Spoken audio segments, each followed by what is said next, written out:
Nació en Zarracós, en el concello ourensano de Amerca, hace 44 años, está casado, tiene un hijo, es licenciado en Derecho por la Universidad de Santiago.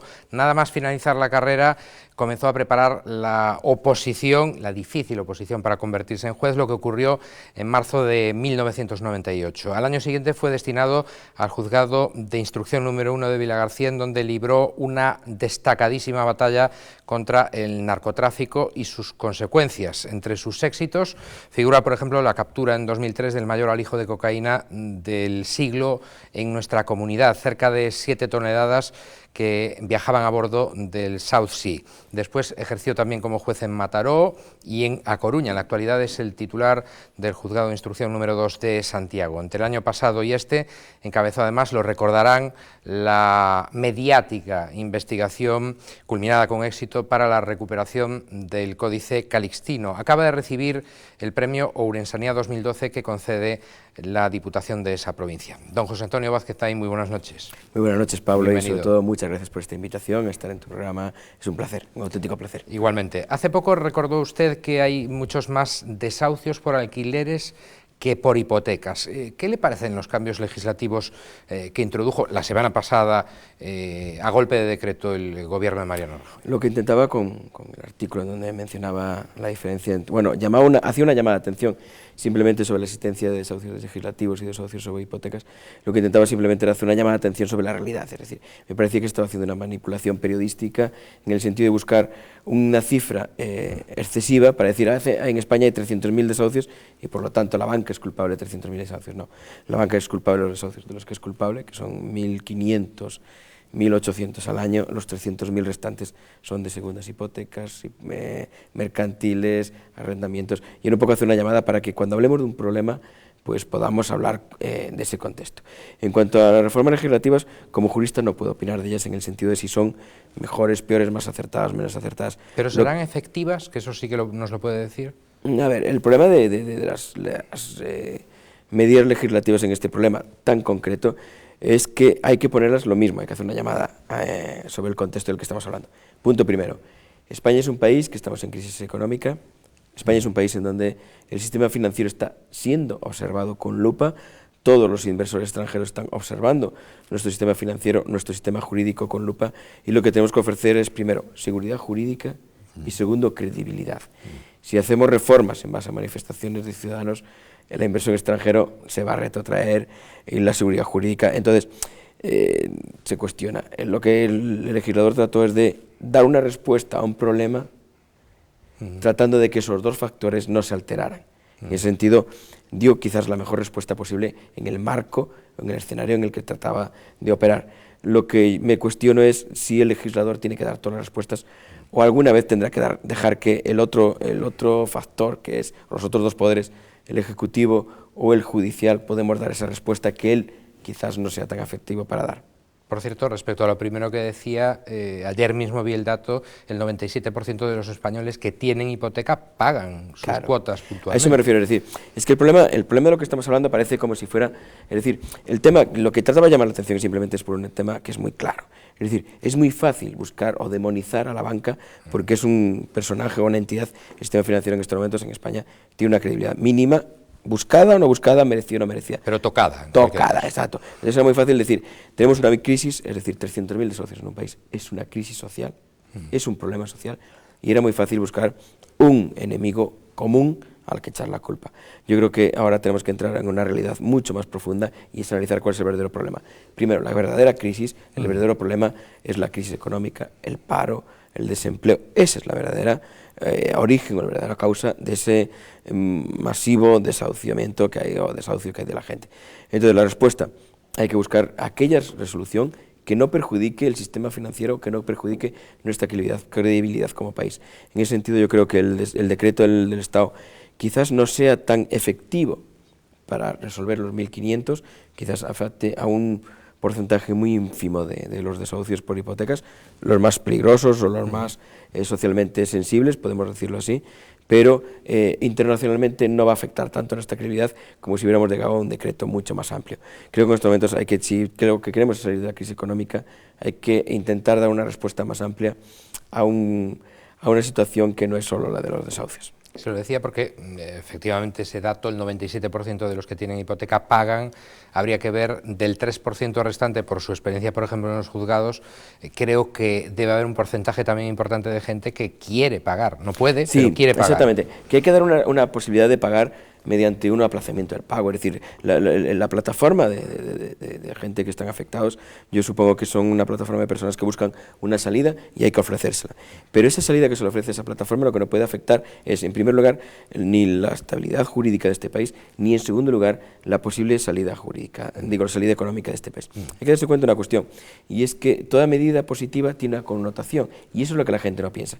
Si hoy ofrecemos a un sector de la población podríamos decir, una inmunidad fiscal, en el sentido de decirle, mire, usted no va a tener que pagar la hipoteca a los bancos, van a reaccionar inmediatamente a que ese sector no le van a conceder más hipotecas.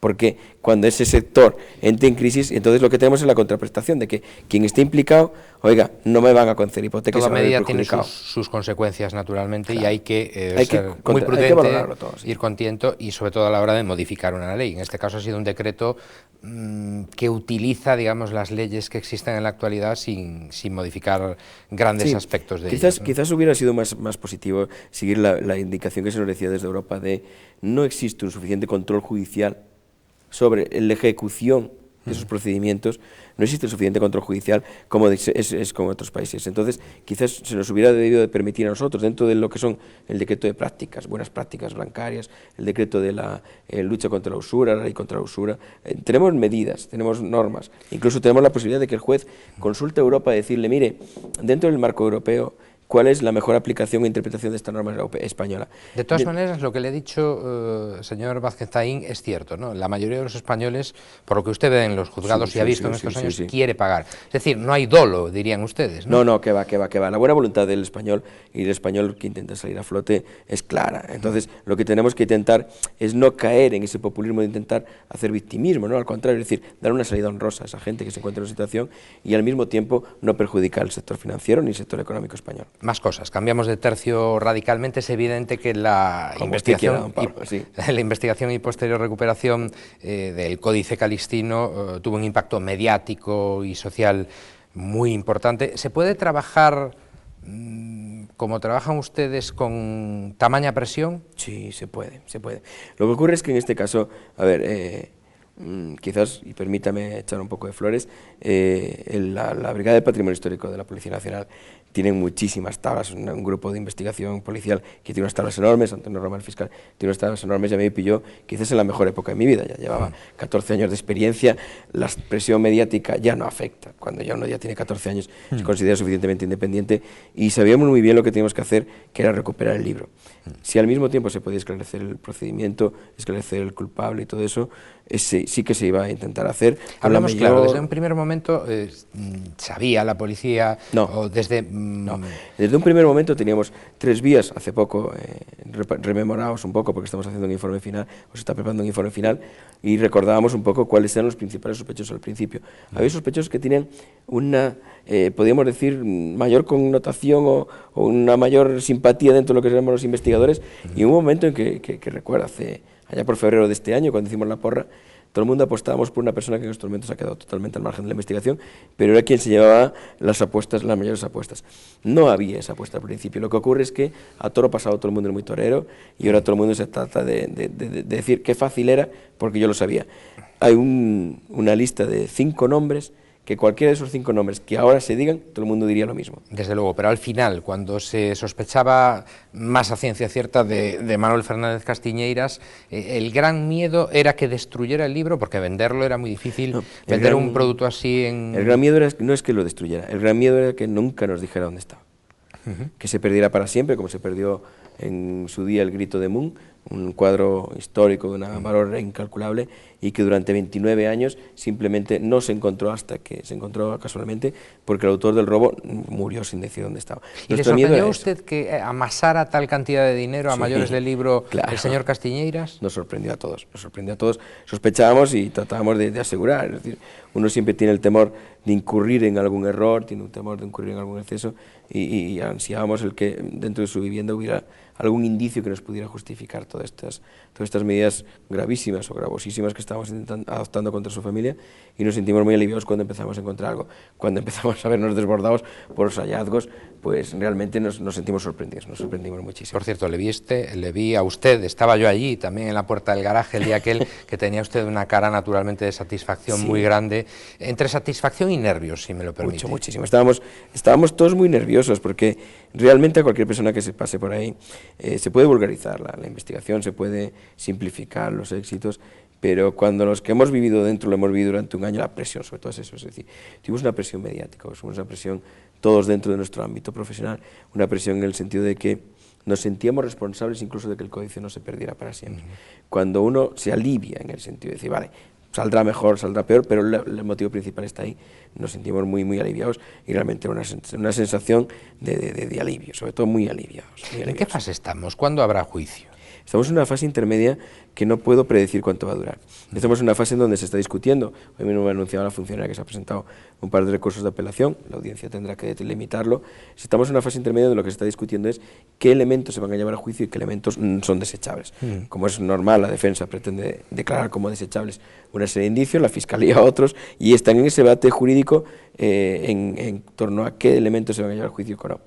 Intentaremos darle la mayor celeridad posible, y mi intención es entre este mes y el mes que viene finalizar esa fase intermedia de forma que las partes tengan claro cuáles son los elementos de prueba que van a presentar en juicio, y a ver si el mes que viene la Fiscalía presenta el escrito de acusación y defensa y nos vamos a juicio una vez. Después se fijaría la fecha del juicio. Ya. Después se fijaría la fecha del juicio, sí. Hablemos más cosas, si le parece, también de la reforma de la justicia que plantea el Gobierno, tan sumamente discutida y además desde ámbitos muy diferentes, sobre todo, también luego lo vemos por la organización de su trabajo, del trabajo de los jueces, pero sobre todo por el asunto del establecimiento de tasas judiciales donde no las había y la subida de tasas judiciales en donde ya las había.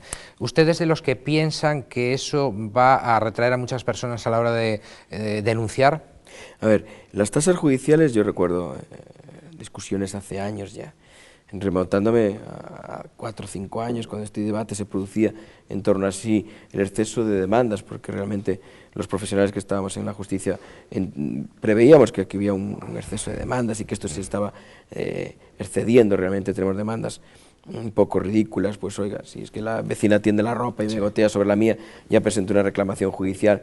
Veíamos que había un exceso en muchísimas demandas y discutíamos cómo era la mejor forma. Hablábamos un poco en el sentido del euro por receta, que es discutible, pero es un euro por receta, y decíamos, oiga, lo que había que hacer era poner 1 euro a cada demanda que se presente. Pero esto no es 1 euro, ni mucho menos. No, claro, es que el problema es cuando recientemente en el anterior gobierno, allá a finales del anterior gobierno, se presentó la demanda, que es muy poquilla, que era, bueno, en los recursos que presenten las personas jurídicas, se pone una cantidad simbólica y tal, y recuerdo que algunos comentamos, bueno, está bien que se ponga ya un límite y que se empiece a anunciar una posibilidad, y recuerdo algún jurista que me decía, esto es abrir una puerta que trae un peligro después, que es que ya que existen tasas las vamos a ampliar. Realmente lo que se está haciendo ahora es, yo creo que sí se está poniendo una puerta de acceso a la justicia. Estamos hablando de un servicio que tiene que ser esencial, la sanidad, la educación, la justicia, son servicios básicos de nuestra colectividad, no se pueden poner cortapisas. Hoy en día, si a una persona se le pone una infracción administrativa, sea por una infracción de tráfico, sea por una infracción de carácter urbanístico, sea por cualquier cosa, de 300 euros, que es la común, para poder reclamar contra ella y que la rebajen cantidad 150, tiene que pagar 200. Es decir, para que me rebajen 150 tengo que pagar 200. Me parece que es inviable, no merece la pena. Y ahora hablemos de reclamación de cantidad, en donde estamos hablando de que el 10% se lo lleva el Estado. Me parecen demasiado inviables cuando tenemos una crisis en donde no tenemos garantizado el hecho de cobrar. Yo creo que el Gobierno ha visto ahí la vía para decir, tate, hacemos esto y vamos a levantar gran parte de la carga de trabajo que padecen los juzgados. Yo creo que en cierto modo se estaba intentando limitar la carga de trabajo, es decir, del mismo modo que el euro por por receta lo que está buscando es que no se exceda en un abuso de un servicio público, en el sentido de que como es gratuito todo el mundo abusa, cosa que en otros países no es decir, prácticamente... Pero según usted se ha pasado de la raya. Sí, yo creo que se ha pasado. Es que las tasas, realmente cuando las vimos nos hemos asustado todos los interlocutores de la justicia en este país, y yo entiendo la justicia como un engranaje, abogados, procuradores, fiscales, jueces, todos formamos parte, funcionarios, formamos todos parte del mismo engranaje y en igualdad. Es decir, no es más importante un funcionario que un juez, no es más importante un procurador que un abogado, porque si todo funciona, todo el engranaje funciona bien. Y en este caso, todos los engranajes, todos los miembros de ese engranaje, opinamos que las cantidades son realmente, para la situación en la que estamos, nos parecen realmente excesivas. Que me parecen realmente excesivas incluso para alguien de mis ingresos económicos. Me parece que algunas reclamaciones, para mí, me lo harían de pensar, el poder presentar la demanda o no. Hablemos de su figura, de la figura del juez, naturalmente. De lo gordo que estoy, no, por Dios. No, de la figura del juez, con esta reforma que plantea el Gobierno, si usted se pone enfermo, tendrá que ocuparse de su sala y, quiero decir, el de al lado tendrá que ocuparse de su sala y de la suya. En contra de lo que parece, esta medida ya está siendo aplicada. Este verano pasado, el grupo de aquí de Santiago, todos los jueces aquí, los compañeros, nos coordinamos de forma que no tuviera que ponerse más sustitutos de los necesarios, y de hecho nos hicimos cargo de las salas de los compañeros para poder coordinar. Todos los jueces, incluso todos mis miembros de carrera, somos conscientes de que estamos en una situación de crisis y hay que arrimar el hombro. ¿Pero eso se puede hacer o no? Es decir, ¿se puede uno ocupar de dos salas a la vez? No se puede ocupar de dos salas, lo que se puede hacer es que el compañero intente despejar la sala lo máximo posible, de forma que solamente queden las cosas urgentes o de trámite. Sea un servicio de guardia, más o menos. Un servicio de guardia. Entonces, en ese sentido, se reduce al mínimo los servicios y se puede ocupar. Lo que ocurre es que hay momentos en los que, por mucho que se intente ocupar uno de todo, es imposible. Es imposible, y al margen, vamos, que estamos hablando de un servicio, dése cuenta que estamos hablando de un servicio de 8.000 juzgados a toda España, que no significa el coste en millones de euros es muy inferior al que hacer 10 kilómetros de una autopista. Es decir, el coste anual de la justicia es muy bajo. No estamos hablando de un servicio que sea muy caro, al contrario, estamos hablando de un servicio que es barato, y yo creo que la efectividad es no me extraña esencial. nada viendo lo que gana un juez, claro. No, además, a ver, lo poco que gana un juez. No me quejo, es decir, yo gano lo suficiente y me considero muy bien retribuido. En ese sentido no es una protesta. Lo que sí me considero es perjudicar una cuestión. La justicia o es ágil o no es justicia. Es decir, cuando se plantea un problema, o se da una respuesta inmediata, y estamos hablando de 1 mes, 2 meses, 3 meses máximo, o no es justicia. La justicia española adolecemos de un retraso por la carga de trabajo que soportamos de 5 o 10 años. Que un mercantil esté resolviendo una situación concursal de una empresa a 5 años significa que esa empresa no es viable. Hay una frase que me gustó más de usted todavía, que se la escuché o se la leí de unas jornadas en las que participó, que decía usted que es muy común, no es suya, pero es muy común, decía, en las salas de vistas, etcétera, y en los pasillos de los tribunales: un inocente quiere un tribunal y un culpable jurado popular. Yo soy de los de jurado popular no, por lo tanto me parece que estoy de acuerdo plenamente con usted. Es que vamos a ver, a mí me parece, yo respeto muchísimo a todos los legisladores, pero me gustaría que alguien me hablara de la medicina popular. ¿Cómo se puede, por mucho que se intente, sentar a un tribunal y decirle: no, vamos a debatir aquí 2 profesionales, y luego que el tribunal decida si tiene cáncer o si tiene una pancreatitis? Vamos a ver, hay cuestiones que hay que respetar. Creo que conceptos jurídicos como la legítima defensa, conceptos jurídicos como la prescripción, conceptos jurídicos que un tribunal no puede defender, es que es absolutamente irreal. Pero además, claro, ¿usted no cree que esas 9 personas que conforman un jurado popular, aparte de lo que enlentece todo el proceso habitualmente, porque es cada vez más difícil conformar, uno está enfermo, el otro no, en fin, ¿no cree usted que los que saben de derecho, por decirlo así, los abogados, el fiscal, podrían engañar fácilmente a los ciudadanos? Claro, eso es otra de las triquiñuelas. Es decir, en Estados Unidos existen academias de jurado. Es decir, los abogados van a una academia en donde, por ejemplo, se les enseñan, y esto es real, es decir, no es una ficción, se les enseña que una chica elegante, guapa, por decirlo directamente, tiene más credibilidad ante un jurado que una persona normal, que hacerse el cojo, simular algún defecto físico. Un hombre de color.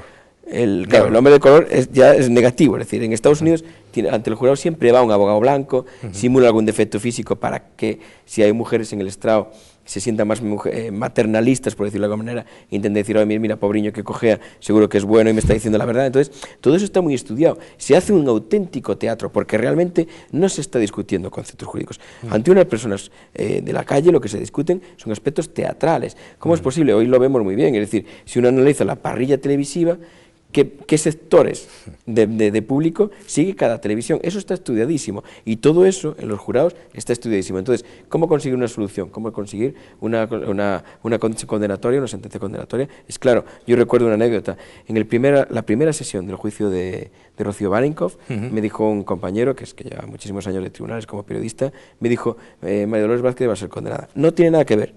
Dijo, no tiene nada que ver con el asunto. Es más, es inocente. ¿Y el tiempo le ha dado la razón? Y el tiempo le ha dado razón, es decir, pasó muchos meses y le dije, ¿y en qué lo viste? Y me dijo, mira, el fiscal era un viejo zorro, era su último caso, y es cierto, era un profesional de muchísimos años, y lo que hizo fue ir a desacreditar a la persona, no a ir a investigar el asunto, es decir, no habló del asesinato, de cómo qué el arma, ni cómo se hizo, simplemente fue a desacreditar a la persona, y el público en general, cuando una persona está desacreditada, trata de hacer justicia popular. ¿Sí? Me es muy complicado. Usted que me venga a la memoria otra anécdota, en este caso de un compañero periodista mío, que lo había enviado a cubrir un juicio, y cuando regresó le dije, bueno, ¿qué contó? ¿Qué ha dicho en la sala? Me dijo, no sé, no me enteré de nada, pero tenía una cara de culpable tremenda. Sí, claro. A ver, nosotros, lo que se trata de un profesional es, yo cuando entra mucha gente por la puerta, los llamas por el nombre de pila. Yo a mis clientes, por decirlo de alguna manera, ya los conozco, después de 1 año y medio aquí en Santiago, después de 2 años en Coruña, es lo mismo, es decir, al pasar un tiempo a tus clientes habituales los conoces. La garantía de un juez profesional es que por mucho que lo conozca, por mucho que conozca su modus operandi, o que sepa que ha sido él, si no hay pruebas, tenemos que dictar una sentencia absolutoria. Esa es nuestra conciencia, esa es nuestra conciencia. En el tema de los desahucios, volviendo al tema inicial, mi familia, y por un tema personal, yo tengo una ideología y tengo una forma de pensar. Tengo un mejor criterio, es decir, hace poco recibí una carta de un lector que me decía, mire, le he leído en el periódico, pero mi idea es esta, y me contaba su historia familiar, y yo no pienso en mi historia familiar, porque si no mi opinión sería orientada, es decir, nosotros cuando tenemos una venda en los ojos es porque nosotros nos olvidamos de cuál es la historia de nuestra familia, de cómo pensamos nosotros, simplemente nos centramos en cuál es ustedes de todos los claro, y lo que tratamos de ser es muy objetivo, lo que tratamos es ver fríamente cuál es la situación y cuál es el resultado, nada más. ¿A usted no le ha temblado, y es la última ya, que además tiene usted prisa y ha tenido la deferencia de venir cuando... No, es un placer, y disculpe la voz tomada porque es que efectivamente, los virus le están afectando y ha tenido esa deferencia. ¿A usted no le ha temblado el pulso, decía, nunca a la hora de condenar a una persona de un signo u otro político? Y durante su etapa en Vilagarcía llegaron a llamarle usted el Robin Hood de Vilagarcía, el Garzón gallego, bueno, esto lo decían en otra época naturalmente. ¿Cómo lleva usted todas esas cosas? Con mucha tranquilidad, con mucha tranquilidad. Incluso puedo decirle una anécdota, es decir, recientemente he recibido un regalo que me trajeron de prisión por un preso, al que condenaron a 9 años por instrucción mía, simplemente por la caballerosidad con la que le traté. Tengo la conciencia muy tranquila porque es ver, el trabajo difícil o trabajo duro tiene que hacerlo alguien. Y lo único que tiene que hacer uno es pensar que ningún trabajo es agradable, simplemente cuando lo haces con el corazón es más fácil de hacer, y en ese sentido me siento muy tranquilo, muy tranquilo. Por cierto, mañana miércoles está aquí en Galicia la hija de Baltasar Garzón, aireando, si nos lo permite, un libro que acaba de publicar sobre las injusticias supuestamente cometidas con su padre. No opino, es decir, yo en ese tema lamento mucho la imagen que se está dando de la justicia española, porque creo que tenemos una justicia muchísimo más profesional que toda esa titiritada que en un momento se incurrió, que si se estaba haciendo esto o lo otro. Yo creo que si alguien se quiere defender, cuelga la toga y se defiende, y además es eso, es decir, la justicia española es una justicia seria, y hay que tener un respeto, y si cree en la justicia española, se cuelga la toga, es lo más fácil. Don José Antonio Vázquez Taín, juez, profesional de la justicia, que usted la imparta bien, gracias por haber estado con nosotros y hasta una próxima ocasión. Buenas noches. Muchas gracias, Pablo, encantado. Y ustedes saben que tienen con nosotros siempre una cita, de lunes a jueves, concretamente aquí Nove Acción, Popular Televisión Galicia, a eso de las 9:30 aproximadamente. Que pasen una feliz jornada, lo que queda de ella.